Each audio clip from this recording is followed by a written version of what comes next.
Hello everyone, Seraphin here, welcome back for more Fire Emblem Path of Radiance. When I last left you guys, we were just finishing up with chapter 23? 23, right? Yeah, whatever. Anyway, moving on. So we've got General Patrine here to deal with, as I mentioned last time I believe. She's one of the 4 riders of Daein, one of the 4 principal bosses of the game. Well, technically 5 principal bosses if you want to count some of them, but anyway. So we'll go ahead and move around and finish up this chapter. It shouldn't take us very long. There's only a handful of guys left, so let's get taken care of here. First and foremost, we've got Marsha, who can come mop up one of these sorry souls. And I realize I didn't give her a sword this time. That might have been an oversight on my part, or did I give it to somebody else? I honestly don't remember anymore. Doesn't matter. So, I'm sure I've mentioned already at least once or twice that I'm not a big fan of this map. There's only 6 chapters left in the game, including the epilogue, the final, not the epilogue, but the final chapter, so to speak. So we are nearly finished, ladies and gentlemen, with this particular installment. There's a big difference. Oh, Kasonic Sword is good against flyers, that's right. Well, why don't we have Jill try and mop up the full health one, and if we need Tanith to come save the day, we can do that. We're gonna have to go Killer or Brave here. I think we'll go with Killer and hope we land a... We only need 1 crit. So if we landed the first time, that'll be great. But I know Jill's been having a tough time the last couple of chapters, but I'm hoping we catch up here. Because I'm gonna really need her come pretty soon. Come on, Jill. Really gonna need her in a couple of chapters here. She's gonna be very important. Sadly, Ronolf cannot quite get within range to finish off that last wyvern, but Tanith can make the trip out here. We'll just go short spear.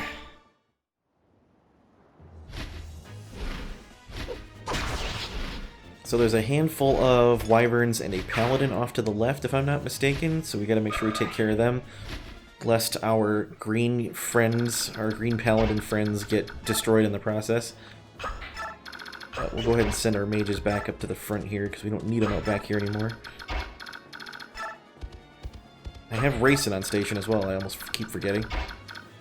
How far can Racing fly? Racing can fly right up next to the ballista here. So if we put Nephany, for example, right here, and Astrid up, whoops, Astrid up here, I don't know why she has to do a zigzaggy pattern, I guess it's just part of the way it works. We'll start sending the rest of our folks that direction. I think Astrid should be able to get in range to take out one of them. Oscar's there as well. Oscar's starting to annoy me a little bit. His stats aren't growing as high as they should be, although 20 strength, 20 skill is very good still. 17 speed's just not quite as fast as I'd like him to be at this juncture. But with any luck, he'll grow out of it. I don't think it'll take him very much. Yeah, let's get Astrid in there and pick off the wyverns. I'm a little bit more worried about those guys than anything else. Just a tiny bit. And I think she's got enough wood to back out of the way and let Joffrey come in. Not Joffrey, holy smokes. Let Oscar come in there. I'm seeing green units and I'm thinking Joffrey for some reason. By the way, we'll meet Joffrey shortly, if you're wondering who the heck that is. Level up for Astrid because of Paragon. Holy smokes. Yeah, okay. Starting to wonder why I ever thought she wasn't worth training. I guess it depends. Some playthroughs she ends up really good, other ones she's kind of subpar, but I guess things that worked out pretty well this time. 1 point shy of a kill. Well, let's see if she can land. Maybe she'll crit or something. That would be nice, wouldn't it? Not gonna happen, but it'd be nice.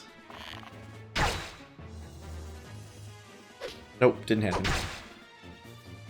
Like I said, crits never happen when you want them to, or need them to, but when you absolutely don't even need one, like when they have 1 hit point left, your guys will crit, like every time.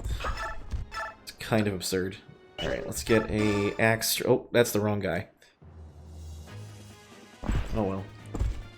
They're all gonna have to get beaten up eventually anyway. Now that guy can't go anywhere. I've got him. I got both of the paladins trapped effectively. That wyvern can still move a fair tiny bit, but nowhere near as far as he's going to need to. We'll get Mist over here for the sake of getting her around for healing purposes. Never know when that will be needed. Just leaves Ike, who we're going to let him take the initial hit from Patrine, and he should counter with the Regal Sword. And do a fairly significant chunk to Patrine, I hope. If he had one more point of speed, he'd be doubling her, but Patrine is pretty darn fast, so... She's actually... I'm not going to say she's the weakest of the 4 riders, because she's not. They're all fairly powerful in terms of, like, they're, like, fairly even, rather, in terms of their power. But one of them stands far above the others, and obviously we know who that is. You're the knight my father battled. She's like, it's not too late to reduce you to ashes, unless you miss. And Ike ethers, and that's probably dead Patrine. Yep, that's dead Patrine in a single hit. Doesn't want to die. She's so scared. She's actually like a scared little girl on the inside, like a lot of horrible people. But yeah, that is Patrine down in a single blow. I'm sorry if I made it sound like she was a lot stronger than she is, but Ike's just that good. It's not that Patrine is bad, it's that Ike is just too good. Yeah, as you can see here, his stats are absurd still. And he procced the best skill in the game. And we get the Flame Lance, and it has not been reduced in durability. Oh, I guess it got used twice. Never mind. Well, we'll send that to the convoy. Someone will use it. You just gotta mop up these last 2 chuckleheads. 3 chuckleheads, excuse me, and then that'll be the chapter. Going for Astrid, huh? Well, that's your mistake, I guess. Oh, there's still the 2 wyverns on the other side, too, I guess, but that's okay. No, just the one, right? There's only 1 wyvern left over there. I can't count today. It's been an interesting day. We won't talk about that right now, but suffice to say, it has been an interesting day. Thunk. What's that noise she makes when she clunks against the ground like that? That wyvern's gotta weigh a solid ton. See if the green units can mop up any of these guys. Well, that guy's got 1 hit point. That's not fair. Then that guy, he's fresh, right? Yeah, he is. Probably gonna be a dead paladin here. Oh, maybe not. He doubles. What about the other one? This guy's not gonna do a whole heck of a lot either, I don't think. 7 damage. It's something. I guess. Oh, 14 damage, excuse me. Okay, so they almost did it, but not quite. So, those of you who are astute probably noticed that I misspelled this. And that's largely because I listened to the audiobook and didn't actually read the physical book. And I went to look it up later and I realized I was wrong. That being said, there's only 1 spelling error, and that's one of the vowels. So I guess I did okay. Anyway, I'm a little annoyed at that fact, but we'll worry about that some other time. I'm gonna run in here and, you know what? Oscar needs the kill more than Astrid does. Astrid's still got freaking Paragon and she's level 10 promoted, so I think she's good in the... Oh, come on, Oscar! Man. Okay, now he's just getting on my nerves. Could just Night Killer this guy, although it does 1 point less... Actually, it does less damage than the Silver Lance. That's ridiculous. Whatever, we'll just use it anyway. Nephine's not going to miss, and she's got 2 shots anyway. Nephine missing a hit is pretty darn rare, because her skill growth is so absurd. Alright, and then we'll have... You know, let's have Boyd take a shot at the Wyvern guy here. That'll do. That will do. Goodbye, Wyvern man. Boyd, too, is kind of slowing behind a little bit. Him and Oscar both. I mean, it's because they're brothers. If one of them turns out crappy, the other one probably does, too. That's very unfortunate, because they're both really good. Yeah, he should be much faster than this. His 18 defense, though, that's really surprising. I don't think I've ever seen Boyd with that much defense, let alone at only level 7. Let's get Marcia a stab here. How's Jill's strength looking? 18? That's good. That's good enough. Again, I would prefer if it was higher, but it is what it is. Let's just use a Steel Lance. Final enemy of the chapter, and then we can have Ike seize, and we'll get the heck out of here. Away from this stupid bridge. Stupid pitfall-laden bridge. I don't like pitfalls. If that was already evident. Anyway, let's go ahead and seize and clear the map in 10 minutes. Not the whole map, mind you, just this particular section. So here is Lucia. Lucia is a childhood friend of Princess Elincia. They were raised together, apparently. And Elincia is a little bit shocked that Lucia survived, apparently.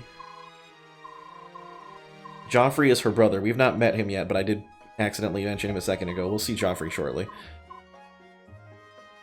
She was very happy that Princess Elincia was alive.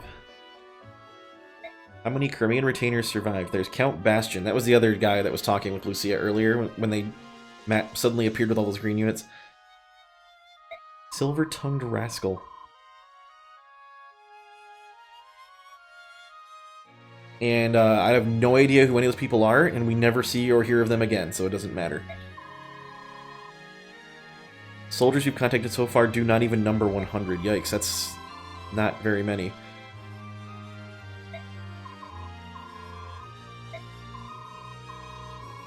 Tales of your exploits in Daein have reached every corner of Crimea, huh? Secret Princess of Crimea is fighting to save us all, but they all didn't care about Daein invading earlier when we were in Toha, but whatever. Daein soldiers have been frantically searching for a mysterious and elusive Princess Crimea, so yeah, her secret's out now. Everyone's anxiously waiting your return. Well, I don't know about everyone, but I think maybe Lucia's kind of making it sound bigger than it is because she's her friend.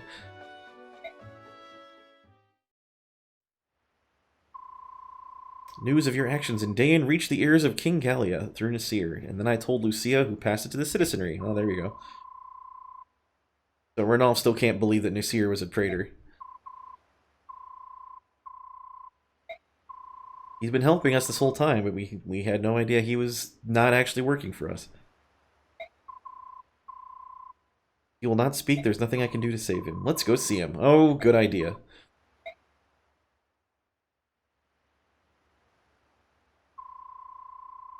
Being kept in the supply tent. He's gone. Nope. No more Nasir. I brought him breakfast this morning. He was here. Well, now he's not. Fun how that works. Alright, we're going to move on to chapter 24. I can't remember what it's called. We'll find out in a second. This is an okay map. I don't mind this one so much. So here we have Crimea, obviously. We're finally back. Where we started the game at. You knocked over one of the 4 riders, and here we are back home.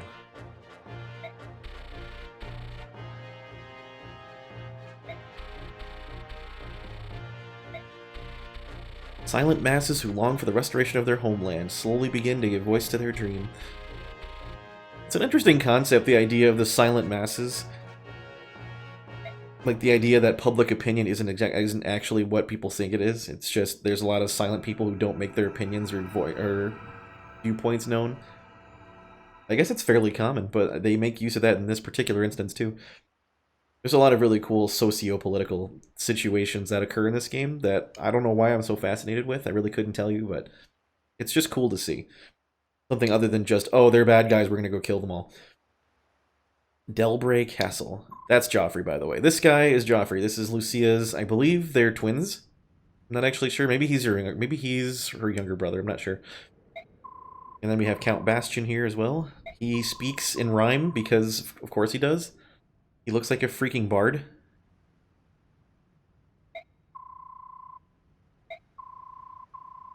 Been living for the day where we would steal the eyes from Daein's army and bring her home, and now it has come. Crown Prince Renning. So Crown Prince Renning was Elincia's uncle. He was like the commander of the Crimean army, and he was supposedly dead on the field of battle. No one's heard from him or anything. If all goes well, our dearest wish will soon come to fulfillment.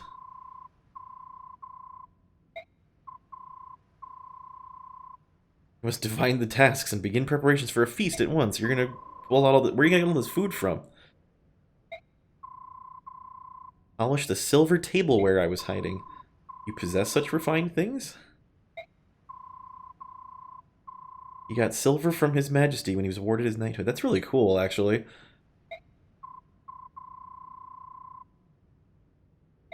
What a fantastic day this will be. I'm sure nothing will go wrong. You look so happy, Elincia. Normally she's like all, you know, sullen and downtrodden, but look how happy she looks. We use the cellars beneath the castle as a secret meeting place. Because I'm sure no one's ever thought of that before. We disguise ourselves as merchants or peasants. I mean, I guess they wouldn't know exactly who all these people are. Cannot imagine Bastion as a shopkeeper. No one could. That's why he dressed as a street performer. Never have you seen a merchant with such perfect posture.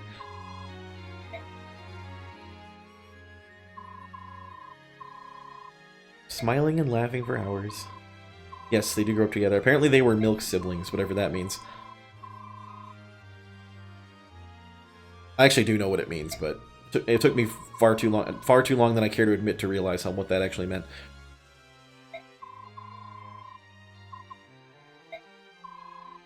Good to be home, isn't it? He's not home, though. No one can continue to march under stress forever? Yeah, I guess not. That'd be kind of boring and lame. How'd we do last battle? Yeah, we did alright. MVP Jill, sure thing. Always MVP Jill, because Jill is the best. By your leave, I will excuse myself. Well, aren't you the coolest? Alrighty, so we're gonna go ahead and... Is there anybody to support at the moment? No, we still can't do Soren Ike A support yet.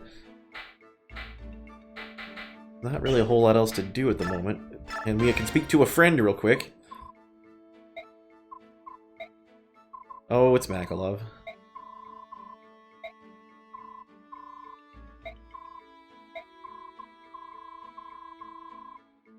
I was changing clothes. My dear brother tried stealing from my purse again.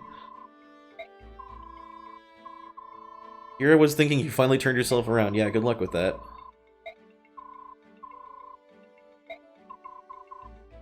You brainless eunuch. I heard something crunch.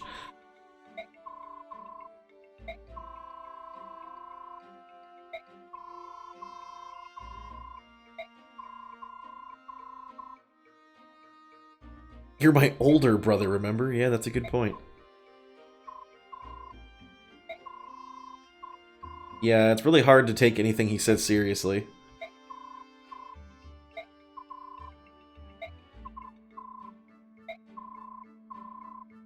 Which is the absolute last time. Yeah, good luck with that. That's not gonna work, Dad's still alive.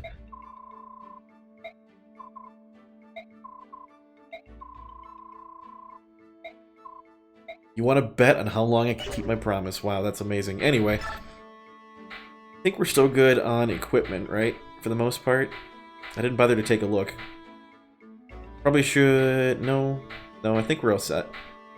For the most part. We don't need this Blizzard Tome on Marsha, obviously, though. I'm gonna give her a sword.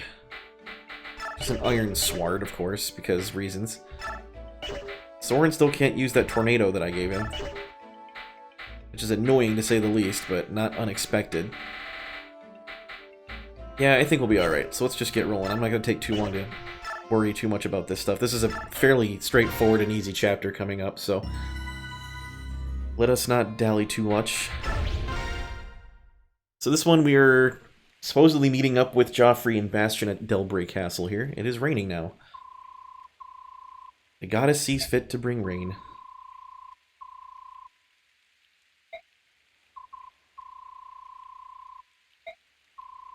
Listen, friend, you've asked me that same question 58 times, and I have responded 57 times. But now 58 comes anon. You need to calm yourself.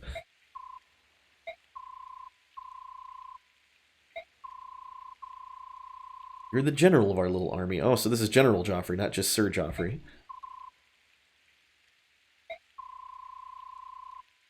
True knight is the essence of composure. It's no good. I'm gonna go check on stuff. I like Joffrey. He's actually really cool.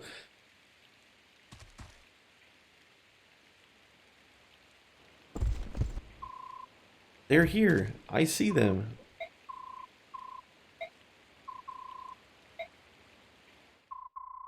Joffrey, that's not the princess. Those are Daein troops.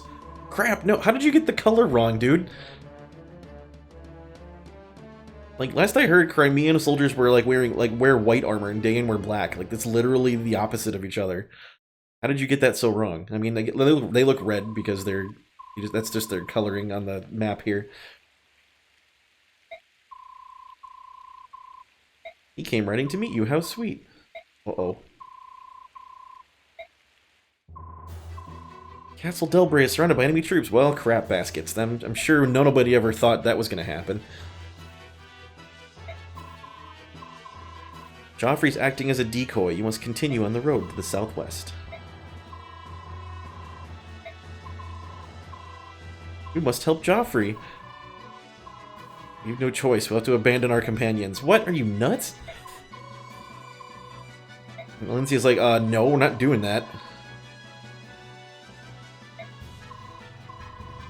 We must go to the castle. Bastion, you must not do this thing. So, I really don't know how I feel about Lucia and Bastion. While we stayed here squabbling, Daein scouts may spot our position. Please move the army southwest. It's like, no. Pardon? We're going to the castle. We're going to cut our way through. Let's do it.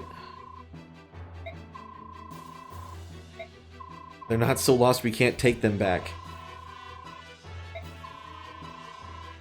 I would hope that you would act more in accordance with your responsibilities. I didn't choose or ask to be general. I was put here by matters of time and circumstance. I have a contract with Princess Elincia, and that's still in effect. That means I do what the hell she says.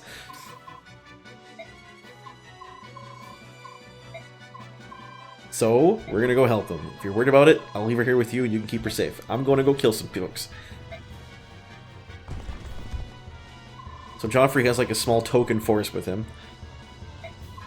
Do what you can to draw their attention.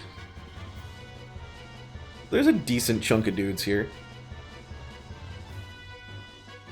Pretty straightforward map, though. Combat formations. Let's do a thing. All right. So who don't we need anymore? We're really not going to be using Ranulf. I'm sorry, Ranulf, but we're just not. We are going to keep using Soren, though. I think we're just going to leave it there. I don't know if we need Soth for this map or not. I don't think we do. Let's go ahead and take a look around, shall we? So the whole point is we need to arrive in 15 turns, and we arrive by being up here at the castle. Joffrey is defending it, along with a handful of green units. At least they have a healer. They do have a Valkyrie here, which is hilarious, because this is the only other Valkyrie you see in the game, I'm pretty sure, apart from Mist, if you promote her. So, there's that. They do have a Physic healer. They have 2 snipers, 2 cavaliers, 2 lance knights rather, a halberdier, and Joffrey himself is a paladin. He has A rank in lances, C rank in bows, so Brave Lance is nice. His stats are okay. He's got a lot of defense, which is very nice. And he actually does come with Paragon as well, just like Astrid, so...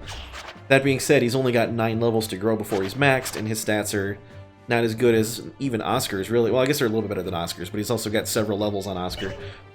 So yeah, Joffrey's okay. If you need a replacement paladin, like Oscar is not turning out great, or you didn't train Astrid but you want another one, or Kieran turned out crap, then you can always use Joffrey. He's certainly not a bad choice. All the Cavaliers in this game are pretty solid. There really isn't anything in the way of bad units in this game, not that I'm aware of anyway. Everybody's usable in some way, shape, or form. The boss is down here. He's not required to kill, but we're going to because screw him. He's got pretty sizable stats too, actually, so he's not to be trifled with. He has that parity skill that we gave to Astrid, so he ignores terrain and support bonuses. There's a couple of ballista lurking in this map for some random reason. I don't know how they set up siege engines in the time it took them for the ambush over here, but they did. There's a couple of villages to visit, and yeah, that's pretty much it. It's pretty straightforward, so we just gotta get up there to Joffrey in 15 turns. Let's see, we're gonna put Boyd right in front, because I like to have Boyd right in front. We're gonna put our mages up in front as well. Oh no, never mind, I thought I had empty spots still, it's just Rayson. Sorry, Rayson, I just compared you to an empty spot on my field. How awful of me. Alright, so let's go ahead and roll out Autobots. Please don't sue. Alright, these Crimean refugees are no easy meat. Oh crap, enemy reinforcements.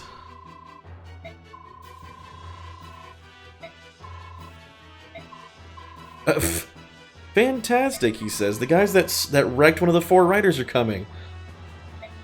Apparently he seems to think that he's capable of handling that. What are you thinking, Bastion? Yeah, it's all his fault. So Joffrey's telling us to leave as well, pretty much. But we're not doing that, because that's a bunch of crap. Alright, so Ike, unfortunately, is not in range to do a whole lot of anything at the moment. But that's fine, I guess. We're going to go ahead and... let's see here. I guess Soren's in range. We'll send him up here first. With the winding. Winding is great. So, because this is pretty straightforward, and I don't want to bore everybody, figured I'd take some time to talk a little bit about a different Fire Emblem game that I've been playing through, or had rather already played through a couple times, that, well, you didn't get to hear much about because it was while I wasn't doing anything on this channel for that 9-month stretch. Well, I guess like 6 or 7 months anyway. But suffice to say, a new Fire Emblem game came out in that time, and that, of course, is Three Houses on the Switch. And it is fan-freaking-tastic. It is the first original Fire Emblem IP, apart from Heroes on mobile, that has come out since Fates, and Fates came out, I think, in 2014. So it's been a while since a original Fire Emblem IP has come out, and this one is absolutely great. Obviously I got it ordered immediately, and I got it delivered to me the day it came out, and I started putting it in immediately, and I don't think I stopped for like 2 months. Because, holy crap, is it good. It takes a long time to get through that game, though, I tell you what. You thought any of these games were long? Three Houses is pretty freaking long. Not in a bad way, mind you, because I was enjoying it thoroughly, but it is very different from a lot of the other games in the series. I don't know if anybody is interested in playing that game in particular, but if you are remotely a fan of this series, I highly recommend you try out Three Houses if you have a Switch, because it is that good. There are, I believe, technically, there's 3 distinct storylines you can participate in, hence the Three Houses situation. But each of them involves you training up students at an academy from, like, a really early age, and they have very little in the way of pre-established skills. Well, most of them do. Some of them have some pre-established situation in terms of skill and whatnot. But you basically get to mold and shape and train up all your units in your class however the heck you want. Within reason, of course, but there's a lot, probably the most flexibility I've ever seen in a Fire Emblem game, as far as that goes. So you can really just do whatever the crap you want with your students. Say you want one person to focus on using bows and become a sniper, archer, whatever the heck. You want somebody else to focus on being an armor knight. You want someone else to focus on being like a wyvern rider, all that jazz. Or you can theoretically just make everybody the same thing if you really wanted to. I don't know why you would, but you could. But yeah, tons of flexibility. The story is fantastic, at least the 2 routes that I played 2 of the 3 routes. I played the Blue Lions and the Golden Deer routes, and then I actually watched somebody else play the Black Eagles route on a Let's Play, and so I've technically seen all 3 routes. Blue Lions is my favorite. Golden Deer, however, is also extremely good. I would put it in a very, very close second. But Black Eagles, I really was not that big of a fan of. And there's a number of reasons for that I won't go into, because I don't want to spoil anything. Your mileage may vary. Maybe if you decide to pick it up and try it, you'll find that you love it, and the other 2 are terrible. I don't think that's going to be the case, but maybe you like it. Who knows? But yeah, I put a lot of time into that, and it's super great, and I will talk a little bit more about it probably in the next episode of this, because, well, we're almost out of time for now. I think we'll wrap up the enemy phase and call it for this chapter, and see if we can't get it done in the next episode. That would be ideal at any rate. Like I said, there's only 5 chapters remaining after this one, and this is chapter 24, so the ending is chapter 29. It's technically called final chapter, but it is chapter 29. Why they didn't round it off at an even 30, I don't know. There are no side quests or guidance chapters or anything in this game. So it's just a straight linear progression, which is kind of the classic formula. I'm not opposed to that idea. Most games in the series do that, for the most part. There's a handful that have like side quests and guidance chapters and everything. Like we saw a fair number of those in Blazing Sword. And, you know, Radiant Dawn, the sequel to this one, also is pretty straightforward. Doesn't have any side quests or guided chapters or anything like that. I think Binding Blade, the first Game Boy Advance title, actually does have a fair amount of guided chapters, like several. I think like 8 or 10 or so. I have played Binding Blade. I got an English translation of it on a hacked ROM, but I only played through it the one time, and I have no idea just how deep it is. It's alright. I think Blazing Sword and Sacred Stones are better on Game Boy Advance, but Binding Blade's okay. It's definitely not a bad entry if you want to get into trying it. I can't not recommend it. It's still pretty solid, and it's technically continues the story after Blazing Sword. So check that out. I'm splurging on a tangent here, but talking about other Fire Emblem games, but we'll talk more primarily about Three Houses, and the next time I fire up an episode of this, we'll talk a little bit more about that, just because I feel like sharing my opinions on it. And there's not really a whole lot going on in this chapter anyway. It's just a straightforward charge action and waiting for the enemies to do their thing, and yeah, it's not going to take very long, I don't think.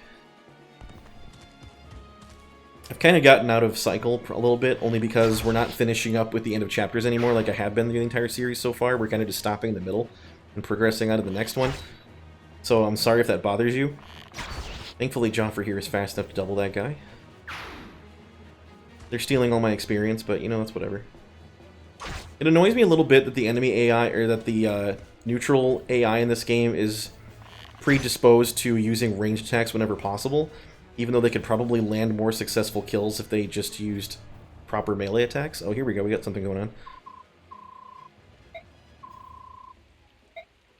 So apparently they're realizing their mistakes and are realizing that, yeah, they're going to go help fight because they weren't listening to what the princess wanted to do.